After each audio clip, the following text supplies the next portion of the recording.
Hello, everybody. Oh, that's a hell of a way to start it. I apologize if in this video I seem like at a loss for words or thoughts seem to be disconnected. It's because they are right now.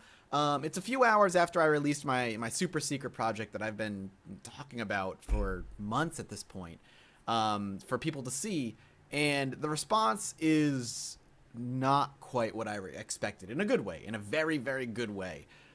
Usually when you put up a YouTube video, whether it be a typical gaming video or a vlog or a life update or something new, you kind of expect like two types of responses, right? You expect either response one, which is your fans who love your stuff no matter what you do and will tell you great job and they want to see more. Then you kind of get the other response, which is like, this is terrible, die in an alleyway alone, crying to yourself. That is just the way YouTube works. You just kind of get both of those. But however, for this particular project that I put up, I expected the first kind of response. But it actually is, it's the response I got is kind of, quite frankly, overwhelming. The comments that are happening on the video, the tweets that I've been getting have all been overwhelming, is really the only word I can describe it. I mean, this is a 11-minute prototype of a world and characters that I've created and love, and already there are huge discussions within the comment section talking about and theorizing and theory crafting the powers, the characters, the world, what happened, what's gonna happen. And that's something that when you create something like that, it's something you really only dream of. This is not something you expect. So to see that response has exhausted me, kind of, to be honest. It's made me very, very tired, and it's made me very happy. A lot of people have expressed interest into kind of how this came about, and I said I would do a vlog on it if people were interested, and people said they were very interested. So here I am. I'm going to talk a little bit about how this project kind of came to be, the process in which I created this. And maybe it'll give you some insight as to maybe why it is what it is, or certain things are the way they are, or maybe you're just interested in the creative process of making something like this, and you just want to know how it went down. I will admit, first and foremost, though, that I am not a professional at all. This is the first time I've ever done anything like this. I've never written a script like that before in my life. I've never world built like I did for this project in my life. I've never had to manage a budget within a certain time constraint, which I did for the first time with this project. So everything that happened in this video is 100% like my first time. So I'm very happy it went well. So before we get into the creation, I have to drop a huge thanks. Outside of you guys, obviously, for watching, but for the team that helped me have this happen. For my brother, for staying up late nights with me and helping me write the script, and letting me bounce ideas off him like crazy. Also for voicing one of the characters. Honestly, this wouldn't have happened the way it happened without him. I love that guy. My brother is amazing. For Bear, or Alex, his real name's Alex, but Bear Taffy, for lending his talents and voice. For Jamie, who, for all intents and purposes, played the main character of the pilot, Harper. She easily was the best voice actor among all of us, and absolutely carried the episode in my mind. She did an incredible job, and thank her for jumping in last minute, basically, to do this. My brother my brother knew her, and she does this, kind of professionally, so there's a clear, like, talent level there. And like I said, for my brother, for doing that. For Dean did the voice of the civilian, but not only that, he created sound effects and the little bit of music that you hear in the episode. So without him, there would be no sound effects and no music, and it would be dead silent the whole time. And finally, and finally, the artist, Johan. He was one of the many people who applied to do the art for this project because he liked the world that I kind of had pitched to him. And I decided to go with him, and I'm so happy I did. He blew me away. It's like he reached into my brain and plucked the characters out and put them on paper. I may have the ability to dream up like what they look like, and write down what they look like, but I don't have the talent to draw what they look like. He took what I gave him and absolutely nailed everything I was looking for. He blew me away. So thank you. Without those people, this would not be as it is.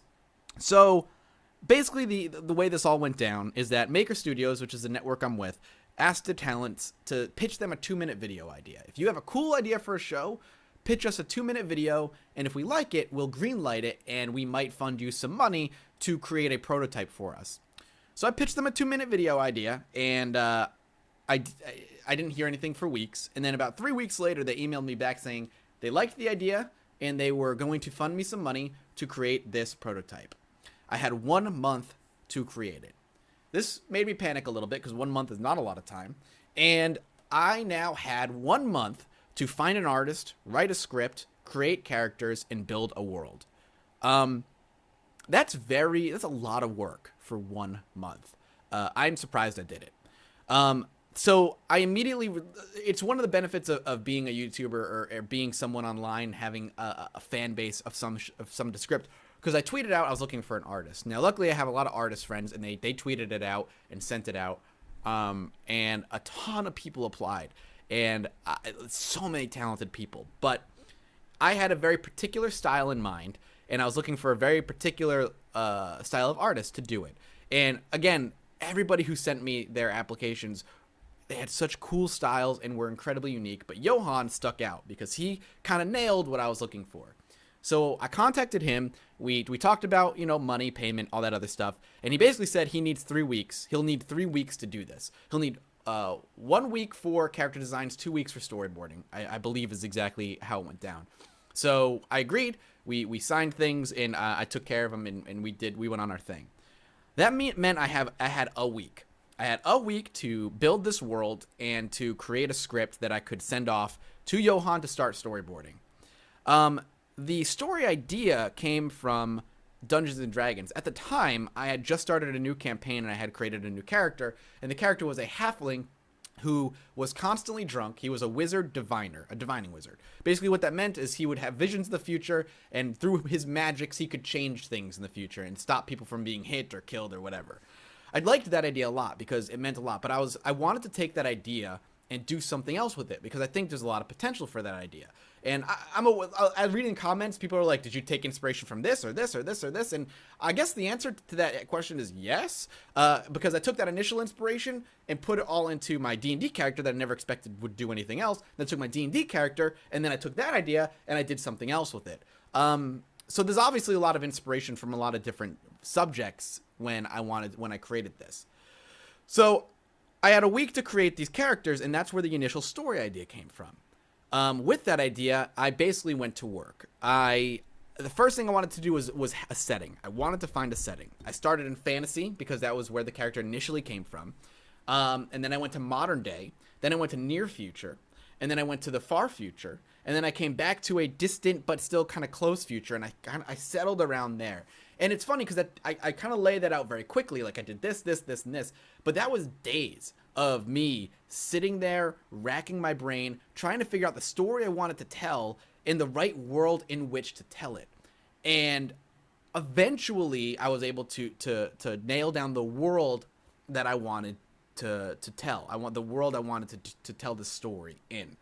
And it's wild because before even writing the script, I would call my brother up and pitch him these ideas, and he would tell me what he liked and what he didn't like. And then I would go to bed, and I would lay in bed for hours, and what he would say and what I was thinking would all just start going around in my brain, and things would change, and the world would change, and then I'd finally get to sleep on it a little bit, wake up, call him, and say, scrap everything I said last night. Here's how the world is going to be.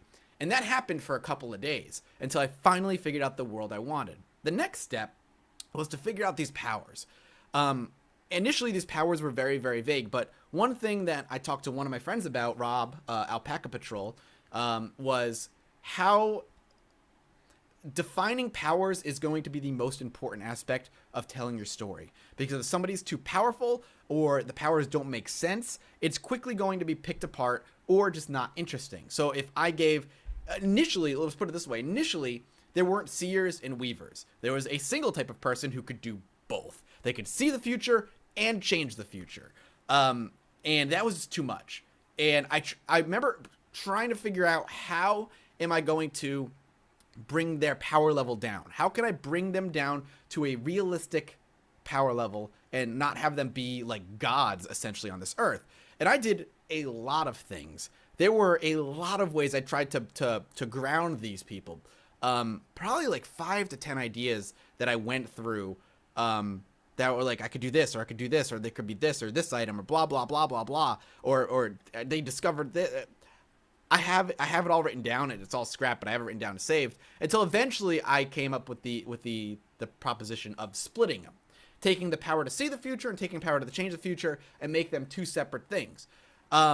Which I don't want to go into too much detail in case this eventually does become something, but that's kind of how I eventually grounded it, which was great. Then I had to figure out, how can seers see the future but not change the future, because that doesn't make any sense. So I spent fucking hours and days trying to figure that out, and eventually I kind of nailed all that down. I'd say all that happened within the matter of 3 or 4 days. And all that while, once I figured out the setting, I was also writing history. I have hundreds of years of this history written down in a notepad, Bibled, and everything. In fact, if this ever becomes something, I have the basic outline of the first season of this series written down. But that's beside the point. So I was, all while doing that, I was writing this world, and as powers were figured out, it would fill in parts of the history of the world. So I would get, I'd figured that out, and then once I figured this out, okay, that helps make this aspect of the history that I wrote make more sense. Or, well, okay, this power works this way now, and it's the only way I think it can work, but that means this aspect of the world history no longer works, and I have to change this and everything around it. And that would go on for a while, until, like I said, about 4 days. Once that was done, it was time to start writing the script. I would continue world building as a fun thing for me to do as I was writing the script, but basically I needed to get the script done, because I needed to get it to Johan to get everything finished. So I wrote the script, and again, my brother can attest to this as well. Basically, I'd start to write the script, and there were 2 or 3 nights where my brother would stay up late with me on a Skype call, writing, sending it to him. He'd look at it, change it, add something, send it back to me. I'd change it, add something, and we would just write. Then he would go to bed because he had work in the morning, and I'm self-employed, so I obviously treat my body like shit, and I just stayed up all night and would continue writing or fixing things, and then I would email it to him so he could wake up during his lunch break, edit things, send it back to me, this, that, and the other. And we just did this for the next few days. There were more than one sleepless night for me and more than one late night for him. And it was just days and days and days of writing. And I think the script writing was probably the biggest wake-up call for me, because it made me realize how much work goes into creating something like this. Again, I'd only ever written a script for myself for shows. I'd never written a multi-part script for other people to read. And we had to do it in a matter of days, literally only days. Scary as hell. Which is why I think a lot of the dialogue isn't as 100% natural feeling as I'd like it to be, but that just thems the breaks.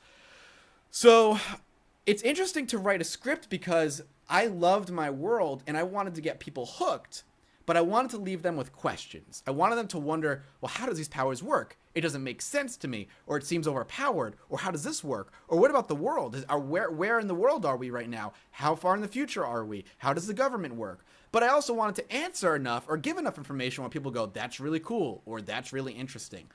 So writing that, I realized immediately this was going to be a pretty low action script. And that scared me, because a lot of the time, episode 1 of anything, you want it to be kind of in your face, grab your attention, and just pull you in with like, just like a lot of high octane stuff or interesting stuff. But I decided to opt into a more intellectual, I guess, kind of hook. The plan was to have you wondering and questioning and wanting to know, how did all of this work? And I can't tell you the amount of times I called my brother and being like, I think this sucks. I think this is boring. Like, this is boring. This isn't going to work. In fact, that's how the chase scene even came about. Because I was like, I need something, man. I need to put something in to keep people like invested or whatever. So that's how the chase scene even came about. But I still thought it was boring. If you follow me on Twitter, then you know I kept shouting, the script sucks, the script sucks. Now you know why I kept saying it. Because I was convinced that I was going to bore everybody, that this script was not going to be interesting for people to watch. And my brother was like, you have to relax. It's really good. I promise you it's really good. And other people I showed would tell me that it was good or really good. And I didn't believe anybody. I was convinced this was terrible, but at the same time, I knew I could not tell the story I wanted to tell any other way. I had to tell it this way. I had to make sure that Harper gave you a little bit of world history with her monologues, but the powers that I showed you were mildly explained but left you wondering and hanging and curious what is going to go on. It had to leave you at the end curious what a Weaver was. Why did when Harper touched Ander, why did she see a bunch of Anders? And then and my hope, my highest of hopes, is that people would start discussing that in the comments and theory crafting and wondering why everything is going down the way it is. And how are Weavers forced to work with the government? How does the public view, not Weavers, Seers? How are Seers seen work for the government, rather? And how does the public see Seers? And are they trustworthy? Does it make sense? It seems like it's easily corruptible. Like, all these comments, I couldn't even in my highest of dreams expected that to happen, but it did. And I'm so fucking happy it did, because these are the exact questions I wanted asked when I made this video. And I have the answers. By golly, I have the answers. I know. And that's the other thing too. Like, I'm so happy that I sat there and I built these powers out the way I did, because I can sit here and look at all of these things and go, I know the answer to all of your questions, and I can't tell you. That's all. So we wrote the script, and we rewrote it a few times, and I changed things, he changed things, I added things, he deleted things. We went back and forth for a while because he's amazing. And then I took that script and I sent it off to Johan. Then Johan started designing characters, and he fucking nailed it. And then he started making the storyboards, and he'd send me storyboards like intermittently, like, here's what I've got up to so far. Do you want something changed? Do you want something added? Camera angles, this, that, and the other. And we would go back and forth for 3 weeks. I finally got it. I had 2 days left. I took that, and I had to take, during that time, I got all the voice actors together on Skype, and we did a table read a couple of times. Then all the voice actors went on their way, recorded it, sent me their separate voice files, and then at the final 2 days, I had the task of taking the storyboard, taking the voice files, and syncing everything up. I've never, look, there is nothing fun about that. It is mind-numbingly boring. It's not hard, it's not difficult, it's just time-consuming. In the last 2 days, that's what I did. I just synced up the storyboards, zooming in and panning and all that other stuff with the vocals and the sound effects and the music. And that was 2 days of my life, and I wanted to die at the end. Excuse me. Then, once that video was done, I sent it off to Maker, and I waited for their approval. Didn't hear anything for a long time. Eventually, I heard back. Then they said, not until when you're seeing it are you allowed to show it. And I said, okay. Then I announced it, and people were excited, and that's where we are now. That was kind of the process of creating these things. And it was an experience I'm so happy I got to have. So the question is, like, what happens next? And I don't know. It's very possible this is where the story ends.